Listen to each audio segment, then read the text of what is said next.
Hello everyone, today we will discuss about the sector of economy. This is the revision of this chapter. So let's start our chapter, sector of economy, chapter number 2.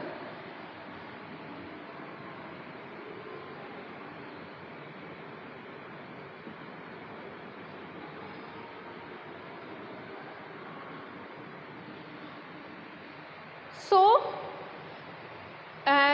in this chapter basically we can classify the sector of economy on the three bases.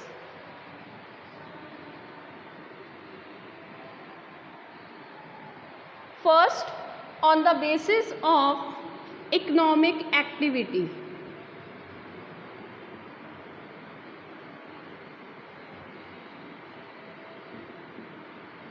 Economic activities on the basis of employment condition,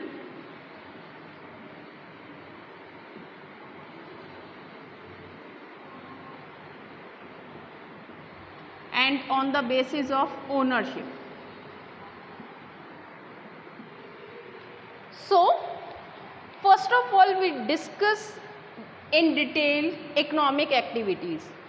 Basically, all over the world, the sector of economy on the basis of economic activity we can classify into three parts.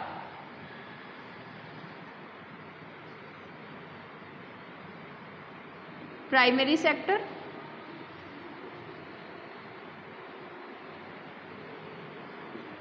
secondary sector,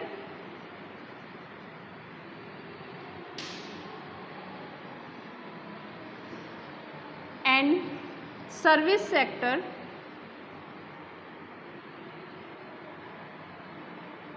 or tertiary sector.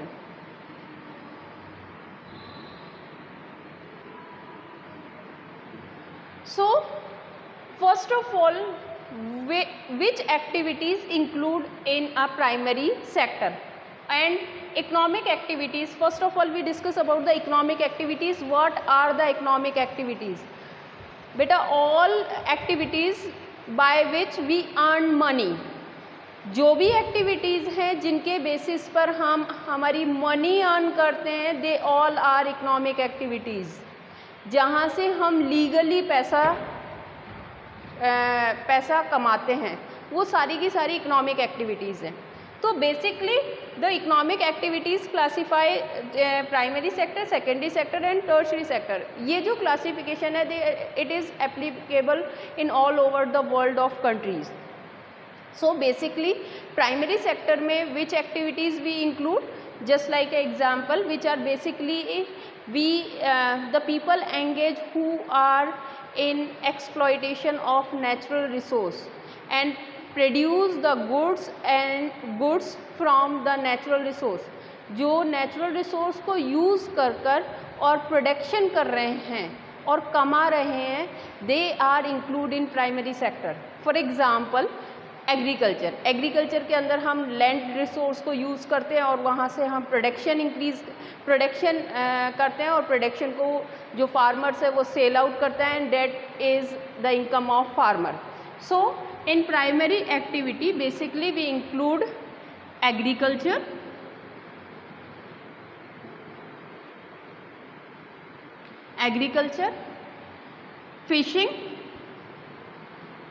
Fishing is the natural process कि पानी के अंदर जो fishing breeding करते हैं तो fishing is natural process. Mining,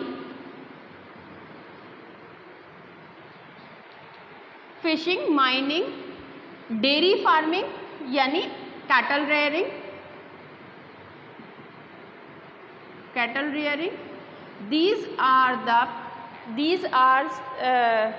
These all activities include in a primary sector. Because of जैसे dairy है या डेयरी के अंदर जो मिल्क प्रोड्यूस होता है वो एक नेचुरल प्रोसेस है. So these activities we include in primary sector and another name of primary sector is agriculture sector.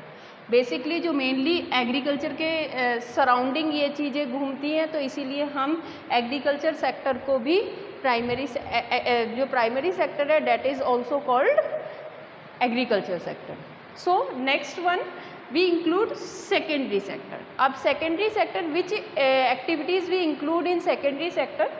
First of all, in secondary sector we include, it is also called manufacturing sector, and the change of commodities in primary form to other form, यानी basically जो चीज़ है उसको modify कर देना या फिर उसको दूसरे फॉर्म में चेंज कर देना, that is include in secondary sector. And secondary sector is basically concentrate in a industrial area और manufacturing area, that's why it is called manufacturing sector. So I hope you can understand this thing. So basically it is called manufacturing sector.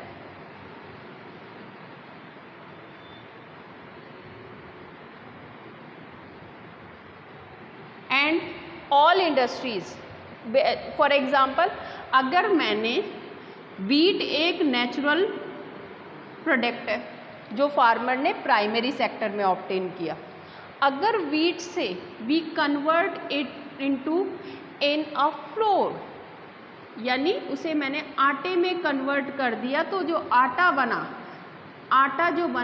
वो secondary sector में आया, and जो process होगा वो भी secondary sector में होगा.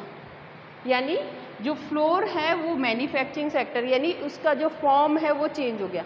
अगर मैं दूध से, milk is a in a primary sector, milk primary sector है, बट मिल्क से अगर स्वीट बन जाती है, मिठाइयाँ बन गई, तो मिठाइयाँ उसकी फॉर्म चेंज हो गई, and form change, when the form is change then it is include in secondary sector.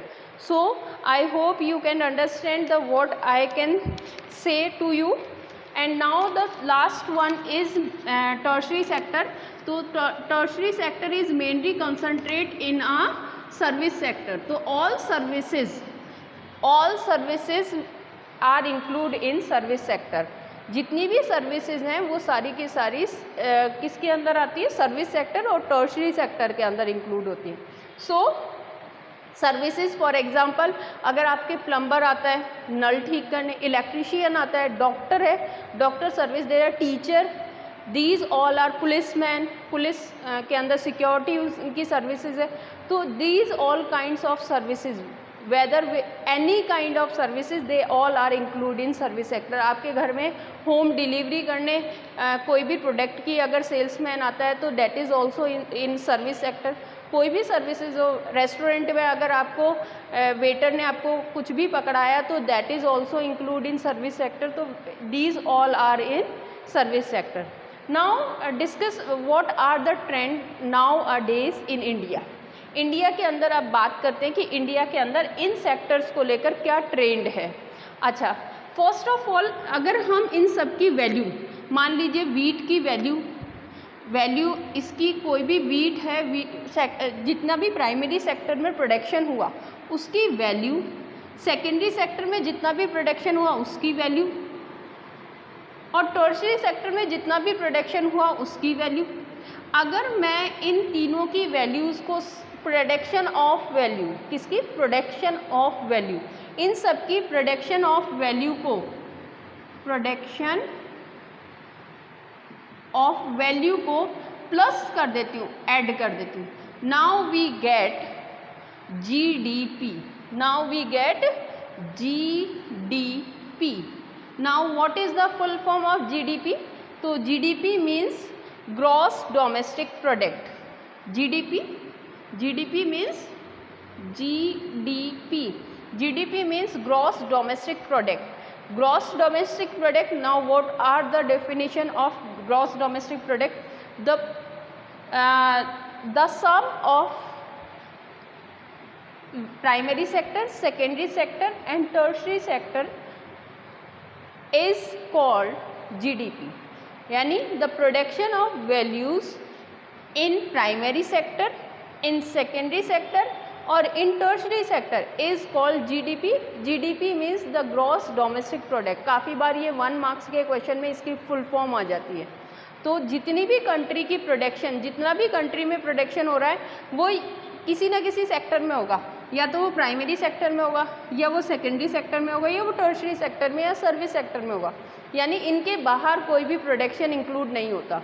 तो अगर हम इन तीनों के अंदर जो भी प्रोडक्शन हो रहा है उसको वैल्यूएशन करते हैं रुपीज़ में और उसको प्लस करते हैं तो वी गेट जीडीपी, और GDP is a country, it shows a countries income. ये एक किसी भी कंट्री की इनकम को शो करती है। So now what are the trend in country. अगर हम कंट्री की बात करते हैं तो कंट्री के अंदर क्या ट्रेंड है उसकी बात करते हैं।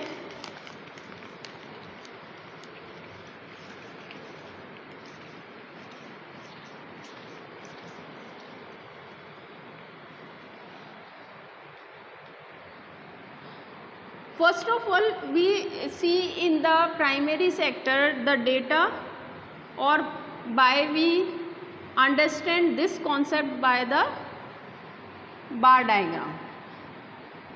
So here this one is GDP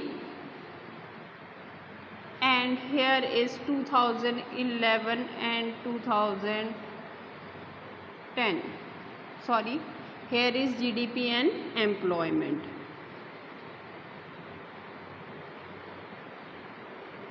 And this is the 2011 data and this is the 2011.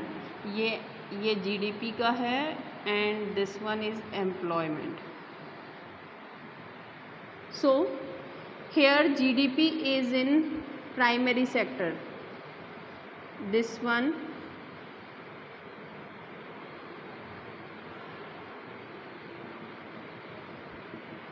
so this one is primary sector, this one is secondary sector, this one is service sector, and here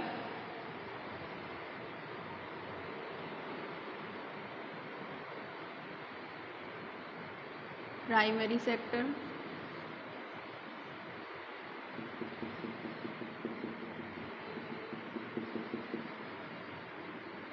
service sector, secondary sector.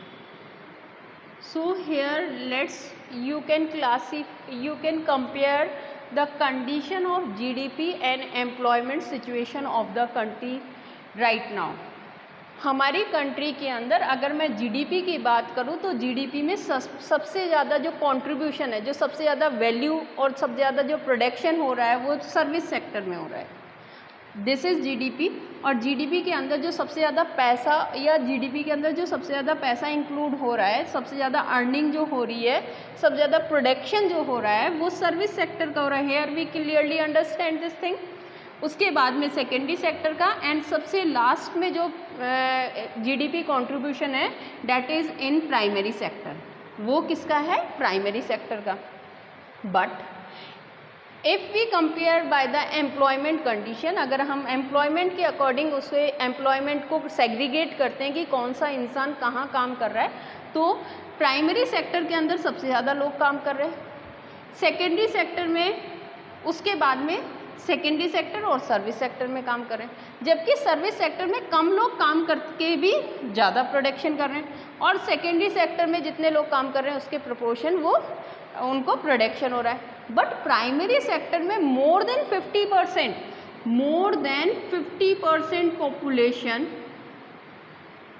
Population engage in primary sector. हमारे country के अंदर more than 50% population primary sector में, but उसका production more than 50% primary sector का production तो है ही नहीं, production तो बहुत कम हो रहा है।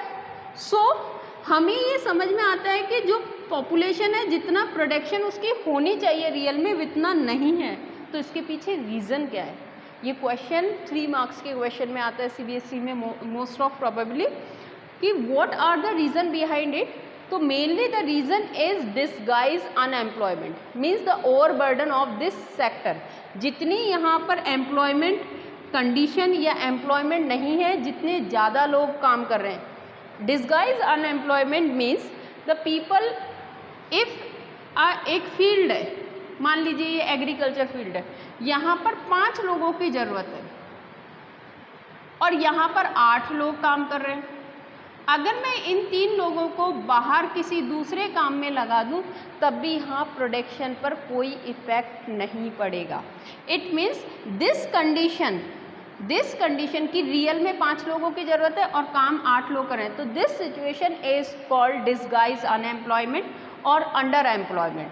This is called disguise unemployment, disguise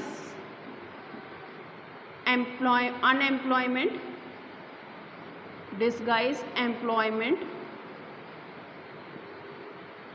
और अंडर एम्प्लॉयमेंट।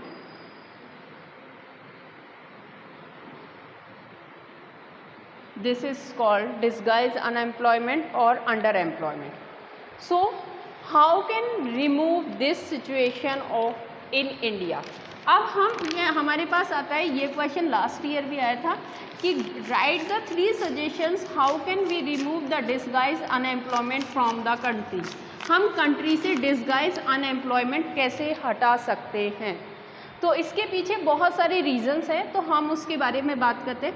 डिसगाइज अनएम्प्लॉयमेंट को प्राइमरी सेक्टर वाइज हम डिस्कस करते हैं। तो सबसे पहले हम प्राइमरी सेक्टर की बात करते हैं कि प्राइमरी सेक्टर में इसे रिड्यूस करने के यानी suggestions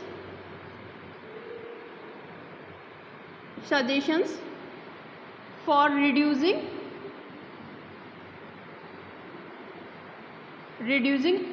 disguise unemployment. So firstly primary sector, हम प्राइमरी सेक्टर में कैसे एम्प्लॉयमेंट जनरेट कर सकते हैं, यानी डिसगाइज अनएम्प्लॉयमेंट कब हटेगा? जब कंट्री के अंदर एम्प्लॉयमेंट इंक्रीज़ होगा। तो एम्प्लॉयमेंट इंक्रीज़ करने के लिए कौन से सजेशन या कौन से स्टेप्स लेने चाहिए गवर्नमेंट को जिससे एम्प्लॉयमेंट इंक्रीज़ हो?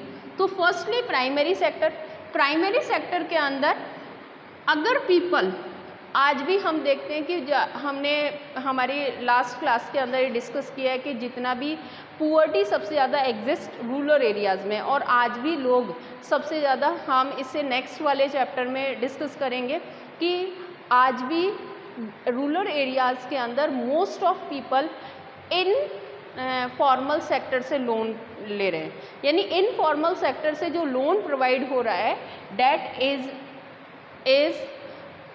Main reason for the poverty exist in India. तो इनफॉर्मल सेक्टर से लोग जो है नेगेटिव इफ़ेक्ट पड़ता है लोगों के ऊपर लोन का, और उनकी इकोनॉमिकल कंडीशन और भी ख़राब हो जाती है। एक एग्ज़ाम्पल, एक मैं स्टोरी बताती हूँ आपको।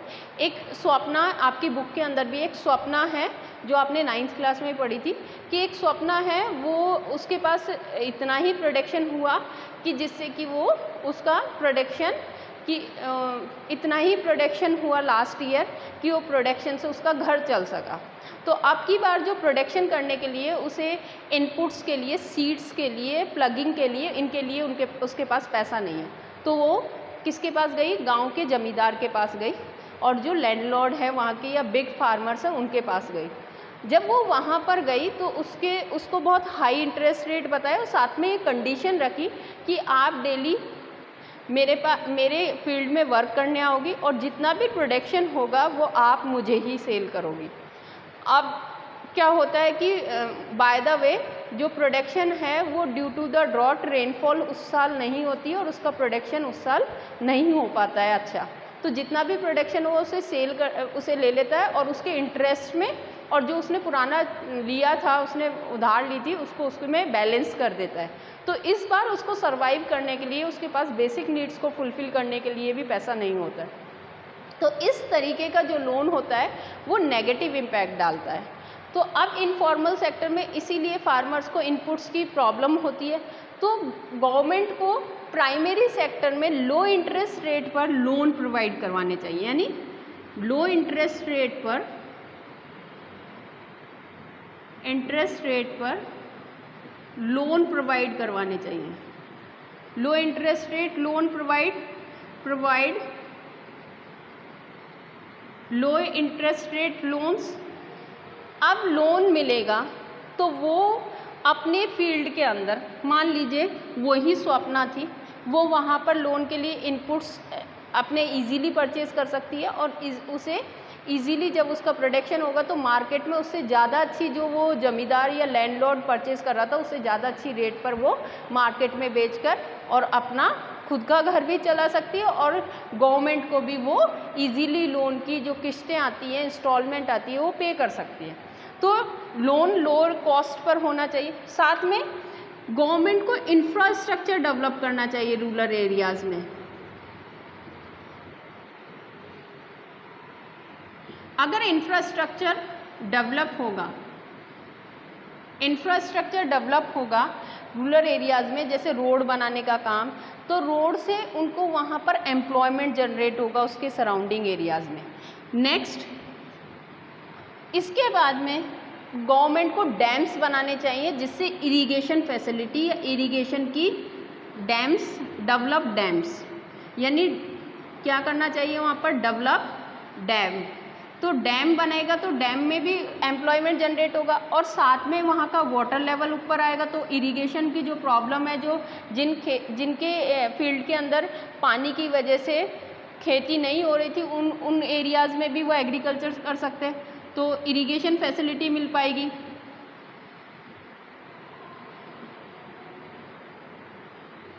और साथ में वहाँ के लोगों को एम्प्लॉयमेंट भी मिलेगा, वाटर लेवल भी अप आएगा। नेक्स्ट जो इम्पोर्टेंट है, डैम्स बनवाने चाहिए, इंफ्रास्ट्रक्चर डेवलप होना चाहिए। अच्छा, अब वहाँ पर ट्रक फैसिलिटी यानी कनेक्टिविटी स्ट्रॉन्ग रखनी चाहिए कि इंटीरियर एरिया ऑफ विलेज को क्या करेंगे, रोड से कनेक्ट हो गया तो वो अपना सामान सिटी में बेच सकते हैं और अच्छी प्राइजेस पर बेच सकते हैं। तो इसके लिए ट्रक फैसिलिटी यानी फार्मिंग ट्रक की फैसिलिटी करानी चाहिए कि जिससे उनका सामान वहाँ से शहर में आ सके। अब आता है सेकेंडरी सेक्टर। हमें सेकेंडरी सेक्टर में क्या करना चाहिए जिससे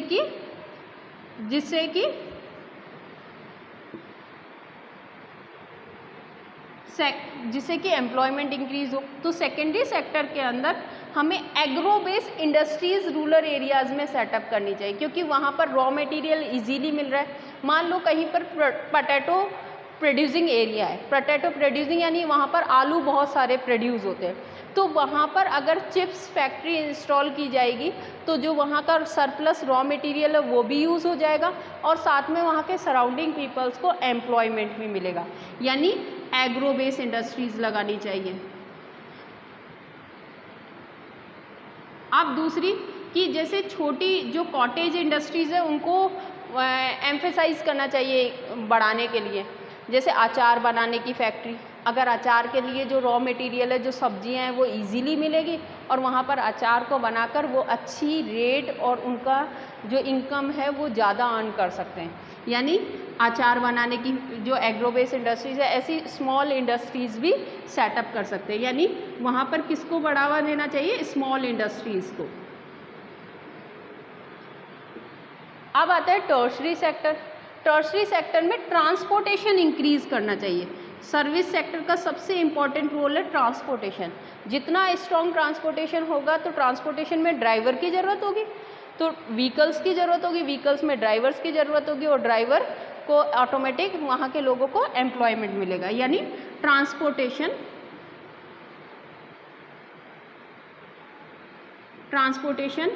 इंक्रीज़ करना चाहिए और उससे फार्मर्स को भी बेनिफिट मिलेगा कि वहाँ से सामान यहाँ लेकर आ सकते हैं। तो these all are suggestions by which we increase employment and reduce the problem of disguised unemployment in country. So I hope you can understand, but now a tendency we saw that कि आज हम ये देख रहे हैं कि जो tertiary sector है वो दिनों दिन इंक्रीज़ हो रहा है, यानी टर्शरी सेक्टर पॉपुलर ज़्यादा हो रहा है compare to other two sector. तो what are the reason behind it, why the tertiary sector so important nowadays. तो ये क्वेश्चन भी 5 मार्क्स में आता है and this is also important. So let's discuss of this point. हम इस point पर भी डिस्कस करते हैं कि टर्शरी सेक्टर क्यों इम्पॉर्टेंट है now a days.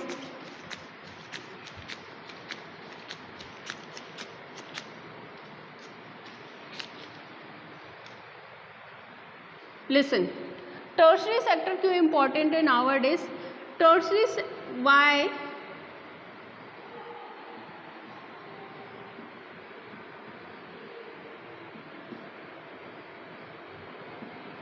important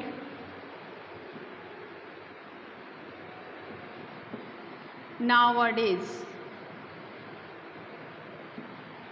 So reason behind it, हमने अभी चार्ट में देखा कि टर्शियरी सेक्टर बहुत इम्पॉर्टेंट है, तो इसके पीछे रीज़न क्या है? तो basic services we provide by the tertiary sector, basic services जिनके बिना हम सर्वाइव नहीं कर सकते, बेसिक सर्विसेज फॉर एग्जांपल जिनके बिना हम लोग नहीं रह सकते, इलेक्ट्रिसिटी, इलेक्ट्रिशियन, डॉक्टर, पुलिसमैन। अगर डॉक्टर और पुलिस नहीं होगी तो लोग कहाँ दिखाने जाएंगे? लोगों के हेल्थ इश्यूज़ होंगे।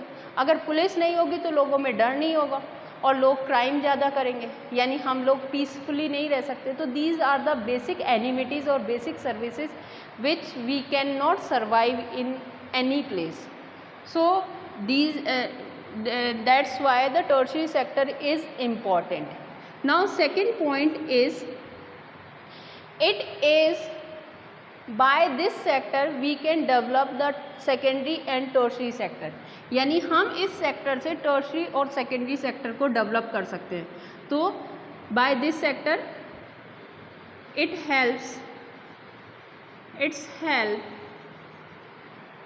helps to develop primary and secondary sector. बेटा देखिए, ये तीनों sector, these all three sectors are interdependent to each other. ये तीनों सेक्टर ही एक दूसरे से इंटरडिपेंडेंट है। तो लेट्स सी कि ये कैसे इंटरडिपेंडेंट है। For by we taking one example, by this you can understand better easily. So अगर मैं मान लीजिए यहाँ पर एक फार्मर है और फार्मर ने कॉटन ग्रो करा, कॉटन ग्रो किया। कॉटन किसके पास गया? कॉटन इंडस्ट्रीज़ के लिए रॉ मटेरियल बन गया। यानी हमने जो कपड़ा बनाया कॉटन का, उसमें कॉटन जो था it is a treat as a raw material. तो कॉटन क्या हो गया? Raw material. तो कॉटन इंडस्ट्री के लिए, कॉटन इंडस्ट्री, और इसके लिए क्या हो गया? Raw material.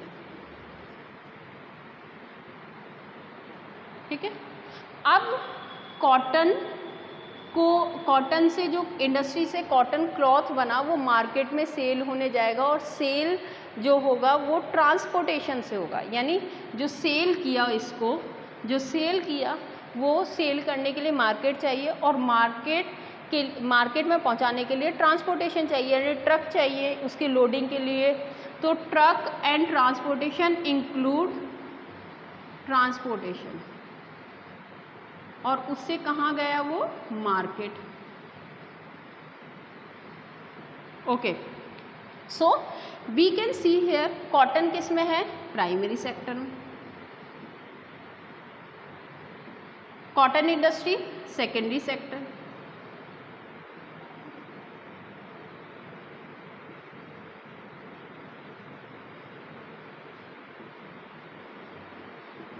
and this one is service sector. So अगर प्राइमरी सेक्टर इसको सामान नहीं भेजेगा तो क्या ये कॉटन इंडस्ट्री सर्वाइव कर पाएंगी? नहीं। तो it is totally depend on primary sector. अगर प्राइमरी सेक्टर के पास ट्रक या ट्रांसपोर्टेशन नहीं होगा तो क्या वो सामान को भेज पाएगा मार्केट? नहीं, बिल्कुल नहीं। तो इट मीन्स कि secondary sector is totally dependent on service sector. अगर ट्रांसपोर्टेशन, अब ट्रांसपोर्टेशन में जो पीपल काम कर रहे हैं उनको फूड प्राइमरी सेक्टर में पहुंचाता है। फूड कहाँ से आएगा? प्राइमरी सेक्टर में। तो इट मीन्स कि अगर वो फूड नहीं पहुंचाएगा ट्रांसपोर्टेशन या सर्विस सेक्टर के पीपल्स को, तो क्या सर्विस सेक्टर वाले सर्वाइव कर पाएंगे? It means they all are interdependent between each other. अब अगर सेकेंडरी सेक्टर, अब सेकेंडरी सेक्टर को दे ही रहा है, ले क्या रहा है? सेकेंडरी सेक्टर में, सेकेंडरी सेक्टर जितने भी ट्रैक्टर या ट्यूल बनाते हैं, एग्रीकल्चर ट्यूल, वो सब किसको मिलते हैं? Primary sector. इट मीन्स कि जो प्राइमरी सेक्टर है उसको भी ज़रूरत है सेकेंडरी सेक्टर की, क्योंकि सेकेंडरी सेक्टर अगर नहीं होगा तो क्या ट्रैक्टर कहाँ बन पाएंगे? जितने भी एडवांस इरिगेशन ट्यूल्स हैं वो कहाँ बन पाएंगे? तो it means they all are interdependent to each other. अब अगर मान लीजिए उसे लोन चाहिए, इन दोनों सेक्टर्स को लोन चाहिए, तो बैंक भी किस में आते हैं, सर्विस सेक्टर में। इट मीन्स कि बैंक जितने ज़्यादा लोन प्रोवाइड कराएंगे इतने ही ज़्यादा ये दोनों सेक्टर, प्राइमरी सेक्टर और सेकेंडरी सेक्टर, डेवलप होंगे। जितना बड़ा मार्केट होगा उतना ज़्यादा प्राइमरी सेक्टर और सेकेंडरी सेक्टर डेवलप होगा। तो it means it helps to develop primary sector as well as secondary sector. Okay, now the next point is by the NITI आयोग।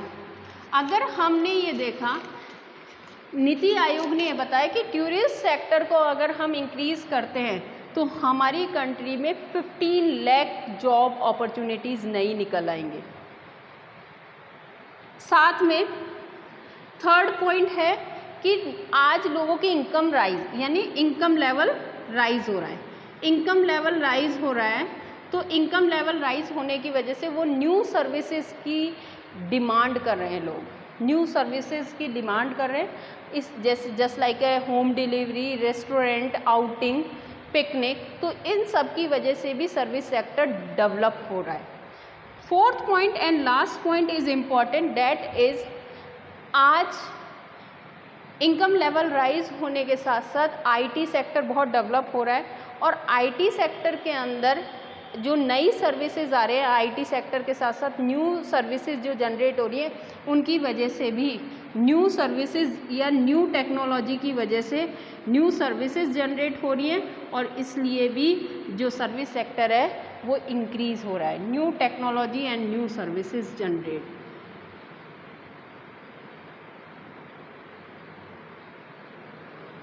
तो these all about the tertiary sector and why the tertiary sector is important. So in this video we discuss about the primary sector, economically activities basis of primary, secondary and tertiary sector, the behavior of the GDP and employment and GDP compare we all together, and why the tertiary sector is important. So please go through in this topic, and I hope you can understand this topic very well. Thank you. Have a nice day.